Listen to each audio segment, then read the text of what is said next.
Good morning, good afternoon, good evening, folks. How you doing today? Michael Zuber, one rental at a time. Once again with my good friend Stephen Dow from Velocity Mortgage. How you doing, sir? I'm doing great. And yourself? I'm doing well, man. That second video, that spreadsheet still smarts a little bit. Yeah, it still haunts me. Still haunts me. That's okay though. I'm so I mean, silly. it's in the past, spilt milk. What are you going to do? There you go. There you go. Well, hey, one of the things I wanted to do here is the last 2 weeks, I've been hearing a lot about kind of banks and investors. But before we do that, before I dive in and start bashing the banks, let's get that little CYA thing out of the way. Perfect. Again, although I work for Velocity Mortgage Capital, all the ideas and topics we discuss on this channel are that of my own. And let's get another one cracking. There you go. So folks, if you're not paying attention the last couple of weeks in my daily financial news, or maybe it was my conversations with Matt, the mortgage guy, we are talking about banks getting tighter, more conservative as we get to the second half of the year. I just yesterday, it might've been late the day before, but I saw it yesterday. Banks are tightening up DTI, debt to income. Apparently there was some kind of patch rolled out to the banks during the crisis where they could take DTI to 50%. That is rolling off July 1st. So now DTI is going to go to 43%. Matt, the mortgage guy, talked about a particular borrower. I might mess up the numbers, but go look at his playlist. I think it was a 750 credit score. Kind of the ideal buyer, right? Ideal income, all of this. Got a yes answer 1 week. Nothing changed other than the requirements had to come back because they changed some details in the file and couldn't get a yes answer. And that was for an owner OCC deal. So folks, if you are using lenders in the investment world, one more thing.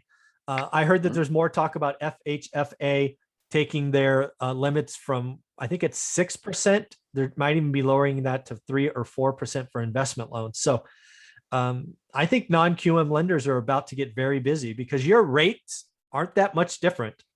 And correct, at some point, if you just have a lower hassle factor, right? This is what I see coming, right?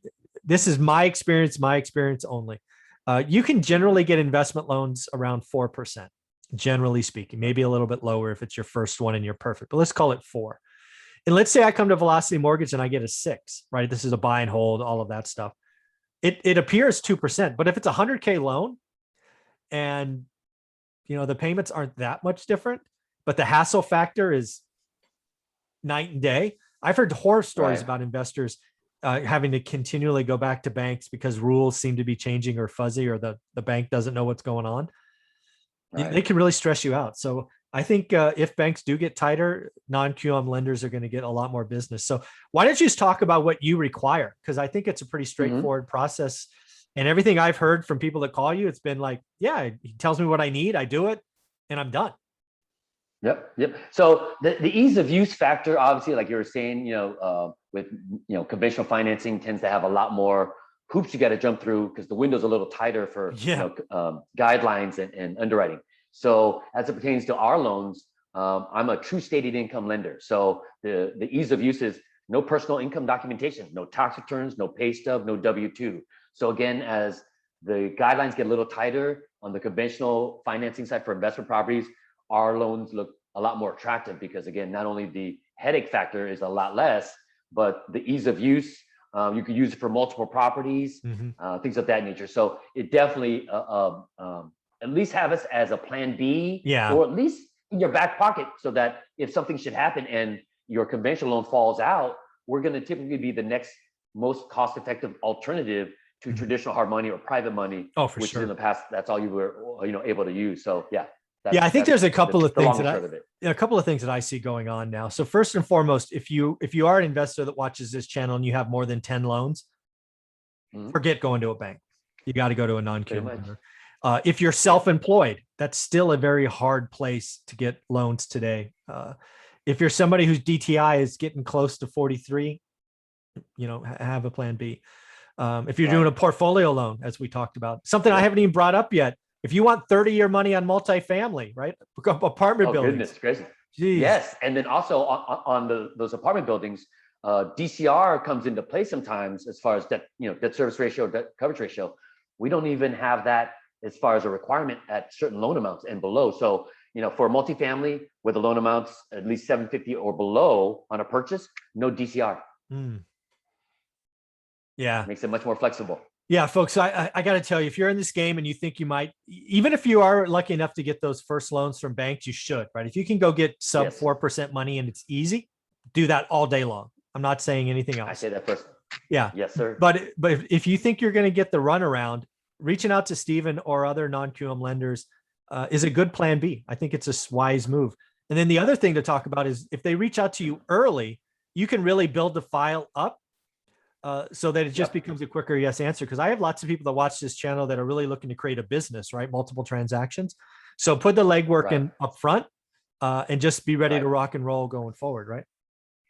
Correct. Well, a lot of times they'll call and it'll be, anything from a 10-minute conversation to a 2 to 3 hour conversation. Oh my God. Just trying to understand the full dynamics, their strategy, what it is that they need to do to position themselves to get the best possible, situation or terms.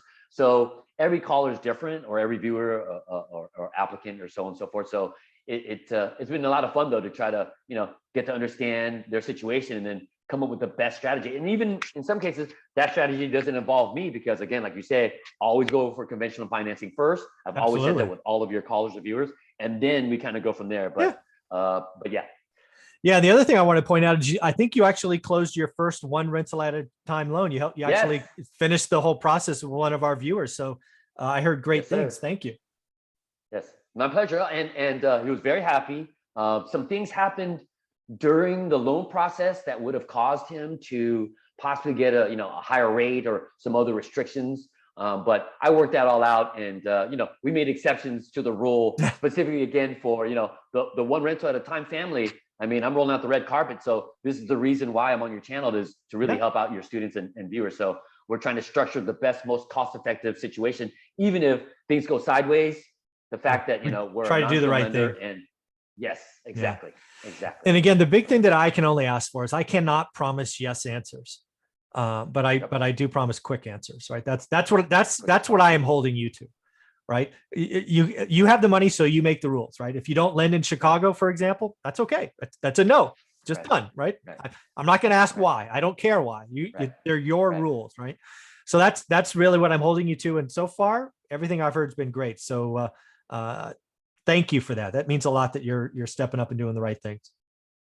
Hey, I can only treat people how I'd like to be treated, and you've been nothing but very gracious and Cool. Have allowed me to be on your channel. So no, I treat everybody like family, man. So it's very important, at least in my position, to make sure that your people are getting the right information. Because again, I'm looking for long, term business relationships. Because again, the only thing that stops a real, legitimate investor to continue to invest is just the finances. So if we get that all kind of lined up, I got a lifelong partner. You know what I mean? So it really, folks, and go back and watch that second video where we go through 3 different deal structures. I'm still shocked at how those numbers turned out.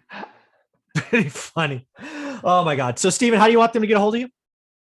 Email, please. That's probably the best, because right now the phone's blowing up and I just can't answer fast enough. Yeah. So, and again, folks, he has his own SDAO. Email below, has his own playlist. If you're new to the channel, I'd probably go check out Stephen's entire playlist. We've been talking about lots of non-QM lenders, how they fit between banks and private or hard money. Lots of options there. So Stephen, I appreciate your time this Friday. Thank you very much. And congrats on your first one rental at a time customer. Thanks for all you do. Oh, my pleasure. No, looking forward to many more. And actually, he's coming back with another second property. So this has really been a lot of fun, and obviously looking forward to the next episode. But yeah, other than that, have a great weekend, my friend. Thank you, buddy.